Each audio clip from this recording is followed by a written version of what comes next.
Panibagong araw at panibagong buhay, Canada na naman mga kamamo. Nandito na naman ako para maglakwatsa at para ipakita sa inyo kung ano mang meron ba dito sa, alam niyo, nakikita niyo yung likuran, di ba?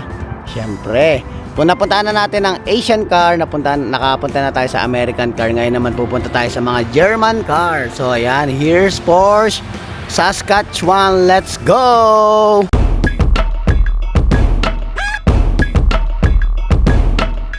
Pasok na tayo.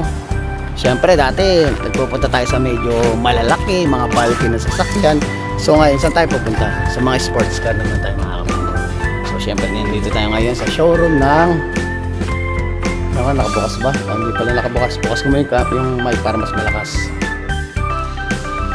Yon, nandito tayo ngayon sa loob ng showroom ng Porsche Saskatoon. So siyempre iisa-isahin natin yung mga nakalagay dito sa showroom nila. So excited na ba kayo? Sino ba naman din maging excited? Grabe, pag ito yung isa sa mga sasakyan mo, ibang level na. Ibang level ang meron ka. So, syempre, sisimulan muna natin dito mga kamamaw. Yun! Grabe. So, ayan, tingnan natin. Yan. So, this is the 2026 Porsche 911 Targa 4 GTS. So, ang base price niya is 211,000 lang naman mga kamamaw. So, sale price niya is 270. So, makikita niyo doble talaga ng presyo sa mga sasakyang pinuntahan natin so far. Grabe. Kung ito meron to sa mga pang retirement pang mga retirement na yan, or so talagang wala kang magawa sa pera mo, ito ang anin mo. Pero syempre mga kamama, bago tayo pumasok dito is nagpaalam muna ako. Paalam ako. So ngayon, may experience natin mga kamama. Hindi man ako magkaroon ng ganitong sasakyan, talagang wala. Walang-wala talaga sa isip ko na magkakaroon tayo ng ganito. Pero syempre, makasakay tayo at makapasok tayo sa loob, malaking opportunity na. So ngayon nagpaalam naman ako, pinayagan tayo. So ayan, pakita ko lang sa inyo yung usually ayun na siya So yun na, totally ayun na lahat. So may upuan pa rin dito kaso medyo masikip siya. So parang 4-seater pa rin siya mga kamamaw. Yan ang niya. Tapos nabibend yung nito, nakakalimutan ko tawag dyan tatakip yan para at least di ka mabasa pag umulan sa likod. Grabe, di naman namin tambutso mga kamamaw. Oh my god, ang ganda. So tatry natin umapo. Nagpaalam naman ako mga kamamaw, pero siguro hindi ko nauupuan lahat sa sobrang dami ng papakita ko sa inyo ngayon. Oh my god, malalim siya. Siyempre ingat-ingat tayo dito. 270,000 Ay, wala, hindi ko natatanungin kung ano yung upuan, kung ano yung pakaramdam. Nakita nyo naman yung presyo sa presyo pa lang ramdam nyo na kung anong ganong kasarap umupo at maka-experience sa mga ganitong klaseng grabe, ang angas nalo yan talagang ewan ko lang, pag sabi nga nila kung binata ka, pumunta ka ng Pilipinas tas ganito sasakyan mo, ewan ko lang, malamang umalis kang ikaw lang mag-isa, uuwi ka baka 10 nakasakay sa'yo dito, sigurado.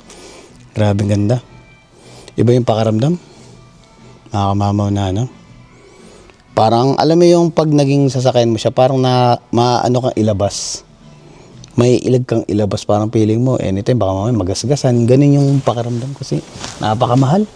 So syempre, isa pa lang nakikita natin, nagdadaan-daan ako, mahirap na magasgasan natin. Tayo sa 911 Targa, pupunta naman tayo sa Spider RS. Wow, sabi butcho pa lang. Wow, interior, ito talaga automatic, double seater lang siya. Yung kanina natin isang 911 Targa is Four-seater siya. May upuan pa sa likod. Yan o. Napakaangas mga kamamaw.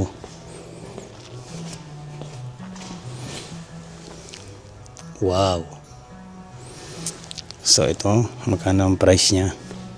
This is a 2025 4718 Spider RS Roadster. So 254,982. Ganda ng kulay eh. Mas ko yung prepared ko yung ganitong kulay kaysa sa pula. Moving on mga kamama, we're here at the blue sports car na to. This is the 2025 718 Boxster Roadster. Yan. So syempre kung nanggaling na tayo sa 200,000, nandito naman tayo sa 135,955. Yan. So automatic parang halos kapresyo siya ng ng Bronco, ng Ford Bronco Raptor. Ganun din ang presyo niya. Mas mahal siya ng konti. So ito meron siyang leather seat. Ayan, leather seat. Mas maganda ang nito, interior. Mas feel ko yung niya. Pag nasa loob ka. So ayan yung manubela, ayan yung cambio. Ayan na siya lahat. Yan, nag-ano rin to. Hindi ko alam kung anong tawag dito sa mga nakakalam. Paki-comment na lang. Ito, maangat yan. Matatakpan na siya. So ayan ang rim niya. Talagang dalawaan lagi yung nila eh. Yung tambutso. Mama, grabe ganda. Kahit naman ako siguro pag ito napapanood ko sa mga vlog eh, talaga maengganyo ako. Grabe ganda. Natutuwa lang din ako kasi natutuwa ako sa ginagawa ko. Natutuwa din ako dahil marami nanonood. At for sure, alam ko napapasaya ko sila sa simpleng minuto ng vlog ko. Nakikita nila yung mga ganyang klaseng. Wow, grabe ganda. This one, yan. So parang may pagka blue silver siya. Wow, mas mas bulky to. Mas mataba siya, mas makapal. So this is the 2026 Taycan 4S Black Edition. So it's 184,000 Canadian dollar mga kamama. Mga binabanggit natin is Canadian dollar yan. So ito is automatic may bubong na siya, which is para sa akin mas prepared ko, mas maganda to dahil nakabubong siya. Kasi ayun, top down, yung naka top down kasi mga kamamo, kasi yung winter time dito usually medyo siya, mahirapan kang yun. Gamitin for sure pang summer time lang to mga ganito. Hindi mo na mailalabas ng winter to mga kamamo. O Taycan din siya, Taycan 4S. Wow, pero syempre hindi tayo papayag mga kamamo na hindi tayo makapasok dito. Let's go. Tayo mga kamamo. Medyo siya. Mas sanay ako sa mga matataas sa sasakyan. Ito naman mga kamamo is puro siya mabababa. Talagang pag tumapa ka, ayun yung pakaramdam mo. Yung sabi ko nga sa'yo, hindi ko na uulitin yung upo. Sa presyo pa lang mga kamamo, lahat ng upuan mo dito sigurado panalo sa mo. Sa yung pag-apak mo ba. So yan, ganda. Grabe mga kamamo. Ito na yung niya. Mas feel ko yung mas maganda yung niya. Kasi more on siya. Naka-touch screen na siya lahat. Grabe Ito yung pinaka niya. So ayun yung tag dito. Ayun kung nakikita niya, ayun yung park, drive, neutral. So doon ang connection yung hinahanap ko nga yung cambio. Ito pinaka-cambio niya. Tapos 4-seater siya mga kamamaw. Parang naka moonroof. Moonroof ang tawag ata dito eh. Ayan yung isang diretso. Moonroof yan. Grabe pag ito din alam, binit-bit mo siguro yung speedometer na Kasi sigurado mabibilis yung mga ganyan mga kamamaw. Speedometer ba? Orelo. Orelo ata. Ayun. Sorry. If I'm not mistaken, medyo tayo eh. Medyo wala tayong alam sa gantong sasakyan pero napakita ko lang sa inyo sa mga nakakaalam. Ayan. Bigyan niya rin ako ng idea kung ano yung mga nakikita ko ba dito para at least kahit paano nagkakaroon tayo ng nagiging marami tayong nalalaman about dito sa sasakyan, lalo ng mga mahilig sa sports car. Ayun, dashcam niya. Dashcam, yung dashboard. Sorry mga kamamaw. Grabe, sarap ng sarap sa pakaramdam mo. Hawak mo yung ganyan Nalo. Kamamaw, ito naman sa panibagong ano natin. So, 4 na yung nakita natin dyan mga kamama. 4 na yan. Yung, ito yung blue. Ito pinakabit ko sa lahat yung nandito. Yan. So, ito. Silver din. May bubong. 4-seater din siya. So, yan. 4-seater din. Oh. Ganda. Grabe ng interior. Halimaw. So, this is the 2025 Porsche 901 Carrera Coupe. Angas oh. Wow. Ang pogi mga kamamaw. Yan. Ni-stapas tayo ng ano nung kanta. Ay hopefully di tayo maka-copyright. Sabing ganda. So ano siya oh, yung salamin niya ayan oh. Grabe. Akala mo mga laruan no? Sa sobrang ganda na Akala mo hindi na siya totoong sasakyan na normal na nakikita mo sa kalsada Madalang ka lang makakita ng ganito for sure mga kamama Pero kung ikaw may ganito nga lang na blue na ito kung ito lang dadali mo sa labas pag titinginan ka what more pa yung mga 200 something di ba? And ito ay yung 911 Carrera. So ang presyo niya is magkano? 186,000. Yan. Wow. Ito naman tayo sa medyo malaki SUV. Yan, ganda. Ito malaking. So this is the 2026 Porsche Cayenne SAWD. So 162 siya. So isipin mo from the price of that vehicle, gantong kalaki SUV, mas mura siya. Dito sa mga talaga sports car. Pero ito naman kasi usual magagamit mo to pag winter time. Yan o. SUV Cayenne Porsche. Iba yung mga German car talaga Grabe. Lahat ng mamahaling sasakyan yung German car ang kumbaga ba'y nangunguna sa presyo when it comes sa sa presyo tsaka yung pagka talaga niya yung itsura nung kumbaga ba'y quality. Lahat naman quality mga kamama pero ibig sabihin iba-iba sila ng ng specs Pero ito kasing mga ganitong German car parang kala mo mga laruan. Alam mo yun? Kumbaga ba sa parang anime. So pasok tayo sa loob. Ayan natin. Damihin natin. Wow. Wow lang. Wow. Ang ganda ng interior. Oh.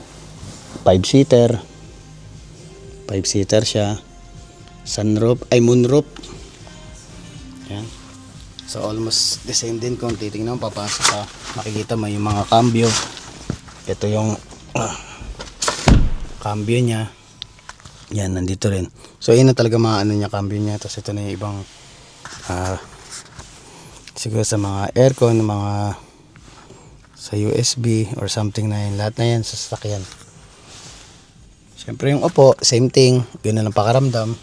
Drive mode. Yan yung mga niya. Grabe, sa manubela pa lang mga kamamaw. Pag ito pinalitan mo yung manubela, magkano na babayaran mo dyan? Hindi ko lang para saan ito mga may mga pindutan dito. Parang alam mo yung pang nagkaka-racing ka, ganun yung pakaramdam pag hawak mo yung ganyan.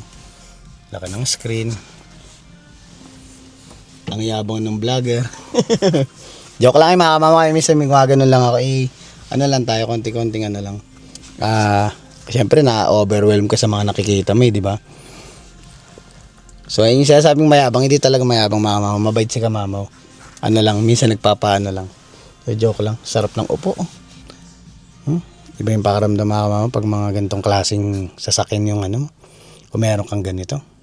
Parang talagang sabi nga, mahihiya kang ilabas Hindi dahil sa mahihiya kang ilabas dahil parang natatakot ka baka may magasgasan.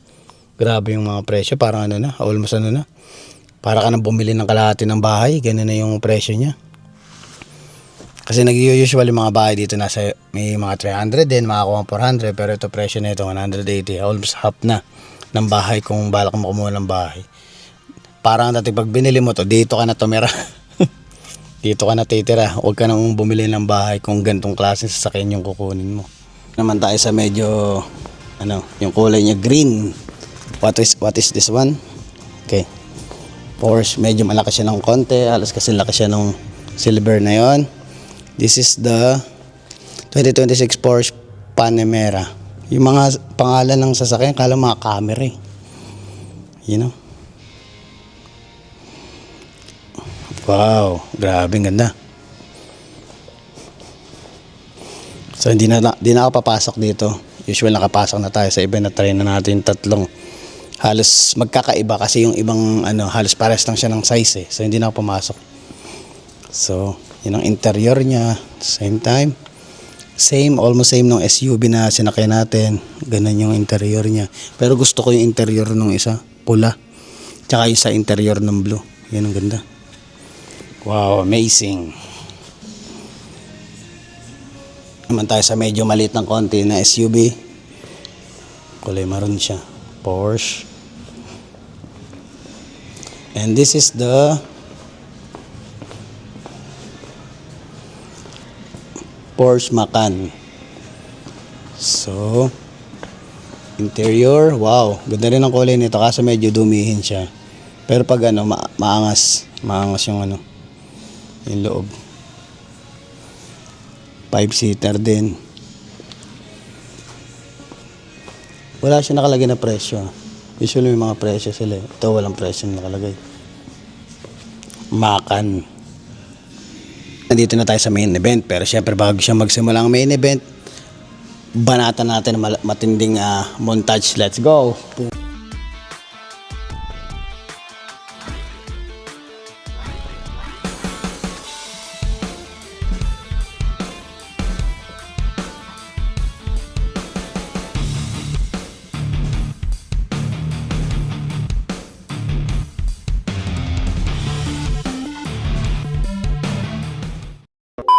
This is the GTR RS. So ito automatic nakalak yan mga kamamo. Hindi natin mapapasok yan. Grabe, ang ganda. Ang pogi. Wala rin siyang presyo nakalagay. Kala mo sasakyan ni Batman eh. Oh. So masisilip din natin man ang loob. Hanggang silip lang tayo. So ayan ang loob niya. Grabe, ang ganda. Wow. Manual to, automatic. Matic yan, manual yan, ganyang mga klase ng sasakyan. 2-seater lang siya. Tapos may sa loob. Oh. Kita ba? Yan, grabe. Guwapo. Panibagong araw at panibagong buhay. Canada na naman mga kamamaw. Ang sarap. Ang sarap ng pinasyalan natin mga kamamaw. Please don't forget to like, share, subscribe, and hit the notification bell for more updates of my videos. See you mga kamamaw.